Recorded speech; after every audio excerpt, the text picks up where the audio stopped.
All right, guys, welcome back to the aviary aquatic habitat build. And from here on out, everything is aesthetics and plants. We've pretty much done it, even some of the aesthetics. We've got the deck stained. I got 2 coats of stain on the deck. It's gonna be my hangout spot between here and there. I don't have a lot of reason to leave this property anymore, right, ducks? I hear a duck. Oh, there she is. Duck, duck. Everybody wants to see the ducks.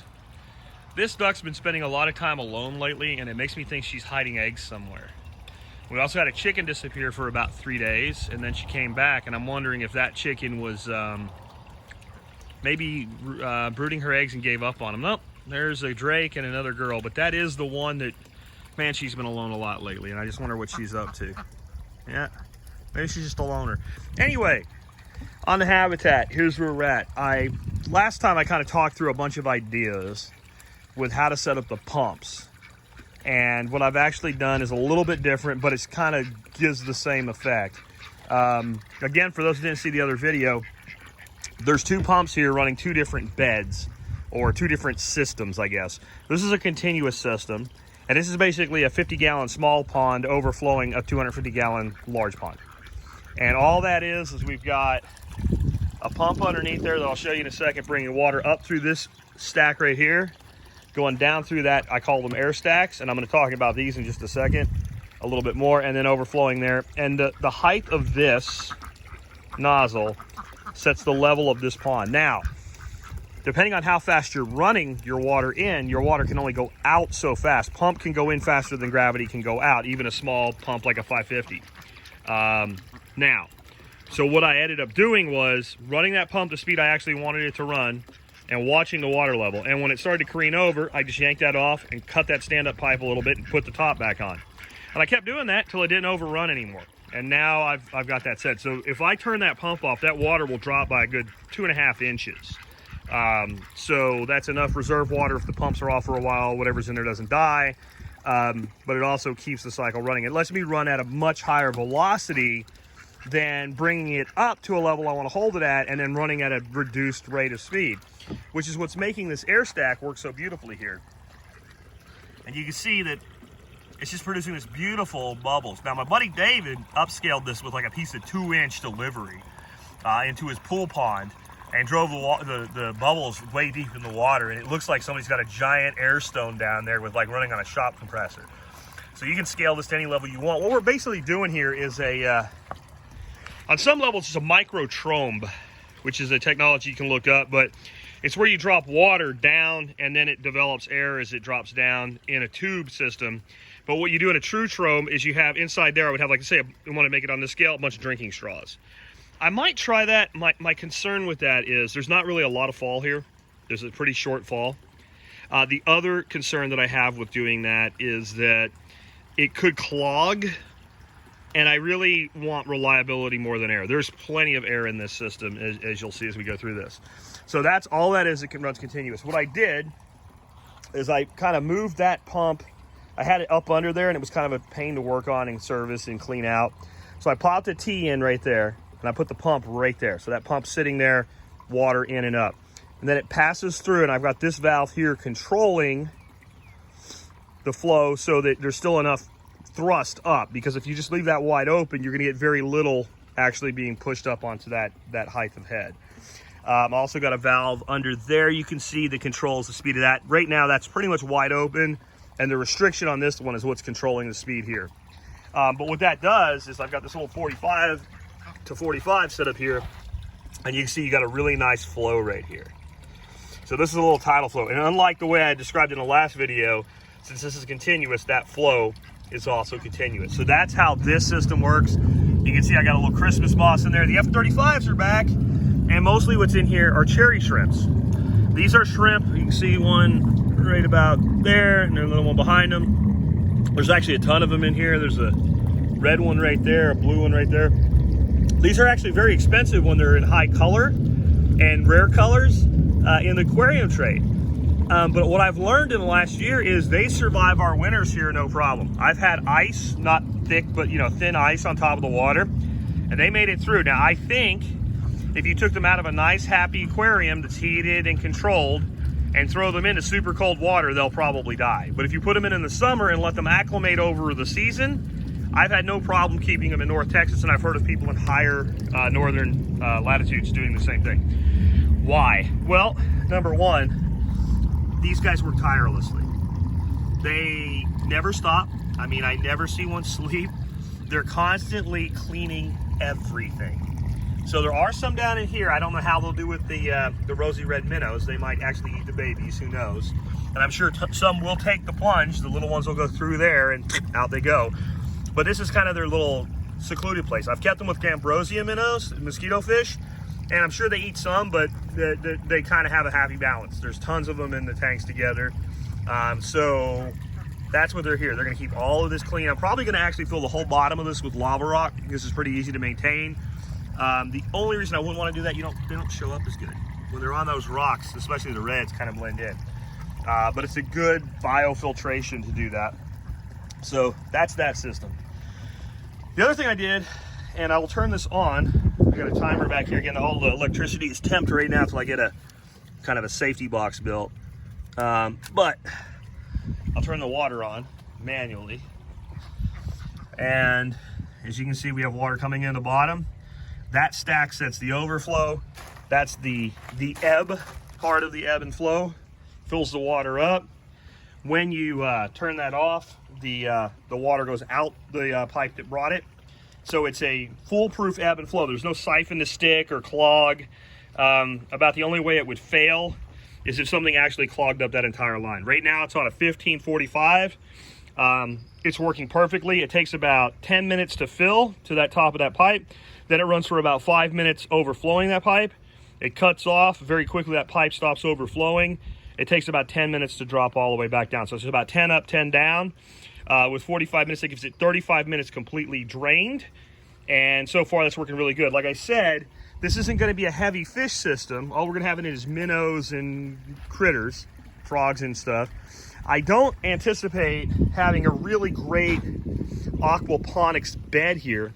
But the compromise I came up with, you can see a little bit here, I put a little sprinkle of Dr. Earth 444 organic fertilizer around the plants. And what I'm gonna do is once a week, I'm just gonna put, a 1/4 ounce around each plant base.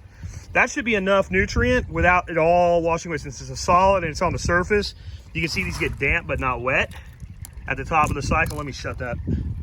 Oh, I wanted to show you the other thing first. So they get damp, not wet. That'll pull a little bit of nutrient, but not all of it at once. There shouldn't be any problem affecting the system over here. And these plants should get enough at their roots with what's in here to do okay. And as long as they do okay, that's fine. What I got in here now is a little pepper plant, couple celeries that I just plucked out of one of my other beds from a plant that went to seed, a little golden chard, and a sweet potato slip. And that should be nice because it'll kind of careen over here and hide all these pipes in addition to the lava rock I'll be adding. But what I did is the same kind of configuration with this pump. That controls how fast the water comes into the bed. That controls how fast your exhaust pipe works. So you can see that is actually pushing a little tidal flow that way. So now we've got intake up out of here to here, overflow to the back corner, tidal flow down the channel. That's disturbed there. This is on a constant tidal flow back into there. And you can see there's always just a little ripple of water. That's gonna cause that to kind of come out from under there, be pushed over. So there's literally not a single part in this relatively shallow pond where the water is ever going to be stagnant. Like there's no place where you're going to have like a dead pocket. You also, because that thing fills up, right? It's a 50-gallon tank. It's filling up about 35 gallons high, displaced by the rock. You're probably pulling about, I had a bunch of pipe in the bottom there too, so there's a big chasm, open chasm of water in there. You're probably pulling about 20 gallons out, 20 gallons in. So that means you're having a 20-gallon complete ebb and flow of the entire bottom pond. 20 gallons out, 20 gallons in, 20 gallons out, 20 gallons in. With that, you're just not going to have any dead spots, because even if you're only coming up, let's say a 1/4 inch, and it seems to be more like about a 1/2 inch of drop and rise. At a 1/2 inch drop and rise, that means a 1/2 inch of water every cubic inch is being exchanged every hour by that system over there. So with all of that, there's just no way you have any dead spots. Somebody asked, how did you solve the heat problem? Because this is a shallow pond. It's a 12-inch deep tray, so it's really about 11 inches of water. You can see I don't maintain it all the way to the edge. Let me go ahead and shut this pump back to the timer. Let the timer decide when it runs and not. How did you solve the heat problem? Well, I said in that same video what I was going to do. One was I was going to make sure there's a lot of coverage over the water. Well, that 50-gallon tank right there is covering a lot of the lower water, and then you're cycling through. That ramp, which will look a lot prettier once we get all the plants and habitat in, is sheltering. There's only about that much water on top of there. That's all shade under there. You can see that there's various angles of shade, but the big thing is that's 60% shade cloth right there. So I get some sun, like right now, that's getting sun because that sun angle is coming in under the shade cloth and hitting there. And I get some late day sun over here. That means when I have reptiles that want to warm up, there'll always be some place that they can go and warm up, but there's always some place they can go and cool down, and that keeps my water under an awful lot of shade. Plus, I'm below grade. This is all dug down into the ground, so it's surrounded by earth, so that helps with earth contact. So there's just not really a temperature issue here at all. The way I solve the temperature issue with a pond like that is, you know, it's 4.5 feet deep. So you have a volume of water. It takes a long time to move that water. We're driving water down with the air stacks over there. So you also get very limited here, much more over there with those air stacks because they're under more power. When you do this, again, it's a trombe-like technology, which I learned about from Bill Mollison in one of the permaculture courses that I took with him. You get some isothermic cooling when you compress air that way. So when you push that air down there, you're actually getting some cooling. It's minimal, but it is there. So with the way this system is set up, we're not going to have a heat problem at all here. What I was trying to convey in that video, and maybe I didn't clear enough, is if you're going to do a shallow pond, and a lot of your prefab ponds that you would get from Home Depot or Lowe's, you know, they're a foot, 14 inches deep. You cannot, I repeat, cannot, especially in a southern climate, set this up in a place where it gets 100% sun all day. It will be 110, 115 degree water on some days. All your oxygen will deplete. I don't care how much of this you do, and your critters will die, and you're gonna have algae problems for days as well. Some other things you can do though, you can see I've got some water lettuce in here. That's another way, because then you're having the sun hit those plants, and you can control that coverage like I do over there. I try to keep that at about 70% cover in that big pond. And all you got to do is when this gets to be more than you want, see those gardens there? Take this, mulch that. You're taking nutrient, you're taking water, you're taking biomaterial, you're taking biomass, and you're putting it over there. And this is an incredible plant to build soil with. It's slow because you'd be surprised, that little clump of plant there, it will be like that when it dries up, but it's all nutrient and all that water seeps in. So what I'll do is I'll take those and I'll put them around plants, and I'll basically water that plant for the day. The other thing I've noticed is over there, I take a big clump of that and I drop it in an empty spot, and a couple hours into it, you pull that up and it's just rife with worms. The worms love to come feed on whatever comes off of this. I know they like the moisture too, but I mean, I can water the bed and the straw's damp everywhere. There's something there these worms love. Now, anything a worm eats makes more fertility. So always think, even here, this is not a food system. Yeah, there's some food in there, but that could just as easily be flowers. This is a habitat for me to sit and watch snakes and frogs and birds have fun. This is an aviary. We're gonna make it a real aviary instead of a food aviary, even though that is all food. But it doesn't matter. When you set something up like this, think about how to function stack it. So even let's say all that was begonias or something, just to be pretty, and it wasn't gonna grow any food.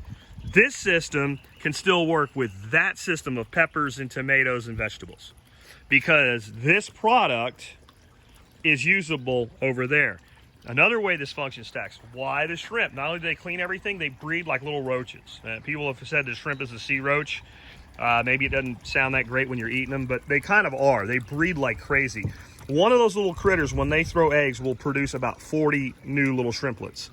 And if there's 100 of them in there, 100 females in there, and that happens, you go from, 100 to 4,000. Say 30 survive 3,000. So even though they're expensive when they're high color and certain colors and stuff, they're actually really easy to produce. I don't do anything except throw some food in there once in a while. And mostly they live on the biofilm. So I can do something like take a net cup, and stick it in there and throw an algae wafer in it and put like a little piece of tile over it to hold it down and leave an opening. And like tons of them will go in there. Then I just slide that piece of tile over and then just lift it out. Then I take that net cup and I go over to someplace where I have fish and I release, you know, 200-300 of these things in there. And some of them will breed, some of them will survive for a while. Eventually the fish will wipe them out, but I've just fed my fish and I've created a whole new level of zooplankton in my larger pond. That's how this stacks over there. That pond over there, as I've shown before, is a much larger pond. It's almost 5,000 gallons. Well, it's covered in that water lettuce. In fact, that's where that water lettuce came from.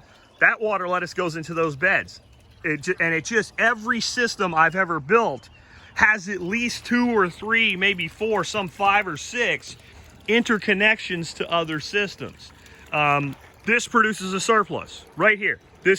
I cannot keep up with like the leaf vegetables, the arugula. There's times where I need to cut leaf vegetables. God, leave me alone, guys. I have to cut leaf vegetables down more than I can eat. I don't want to run a CSA right now or anything like that. I'm not quite big enough to do that, and I'm a little bit bigger than I need to be for my own use and my family's use. So I have ducks. So today I cut a huge, in fact, I left it down there. I need to go get it for them.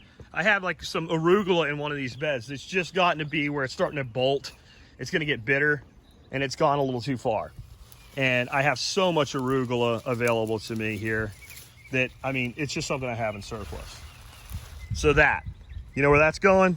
We'll take it right now. I doubt they'll be there for you guys to see them, but it's time for me to wrap up and go get going on the day and do my podcast, which you can find at thesurvivalpodcast.com, where you can learn about all kinds of cool stuff like this.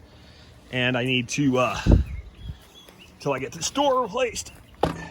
I do not want the ducks finding that. They will muck that up fast. So we'll take this and we'll take it over by their ponds. And their ponds are nothing but concrete mixing trays, because I know they'll find this if I put it there, because they will definitely be back. And you can see these gardens are really starting to take off. I've said before, I don't expect these gardens to be to even reach close to what their potential is this year. This is the first year for them. But right now, man, just the Dr. Earth and Garrett juice that I've been giving everything, even with a brand new bed. Look at the tomatoes. Look at the scarlet runner beans. They're already up to the top. Achua is doing good. This is all winter crop except for the calendula there. That's all. I need to harvest that. I got so much to do here. I got to harvest seed. All this really needs to come out. That's all winter crop. But see, what I did is I let it all go to seed. So there's seed everywhere there. So we're harvesting seed off of these brassias. And that chard plant, man, we need to eat some chard tonight. Red chicory. And then there's some, you can see there's no barley. This is barley straw. No barley anywhere. We got 2-row barley wherever the winter crop was, because I did not get to put the black plastic down. So what I really need to do is cut everything out except that beautiful chard plant. That can go a while being trimmed and reused.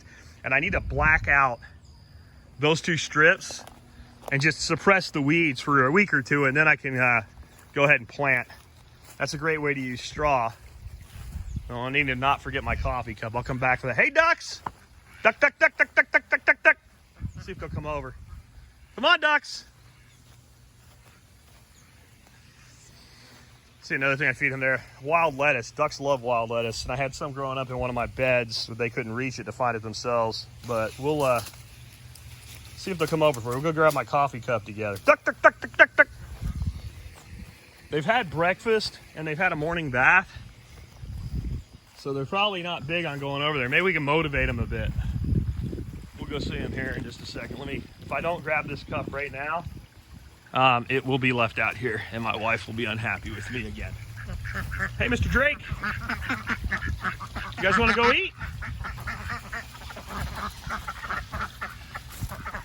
Come on, guys. Go to your ponds. Go see what I brought you.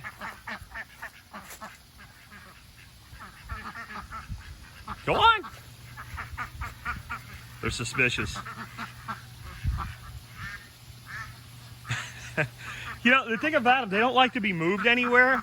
So when you go to move them, you have to eventually convince them it's their idea, or they won't do what you want them to do. Okay, now that we're going to go take a bath. Now they're convinced it's their idea to have a drink and take a bath. But for those that are longtime followers, there was a year we went without ducks. We went from commercial to home scale, and I needed to give the land a rest. We ran about 200 head of bird for about 4 years, and I wanted to let the land recover from that. And it was the right thing to do, but the place didn't feel the same without these guys. They found the wild lettuce. Hey girl, what you doing? You lagging behind? So anyway, ducks are having their morning. Hope you guys enjoyed that. I'm really looking forward to developing that habitat with y'all. Not everything you have to do has to be 100% dedicated to feeding yourself with food. That one's gonna be, like a lot of these other water features are, gonna feed us emotionally, spiritually, not just with calories. We'll catch you later, and boy, you wanna talk about enjoying life. If you don't have ducks in your life and you can figure out how to do it, get ducks in your life.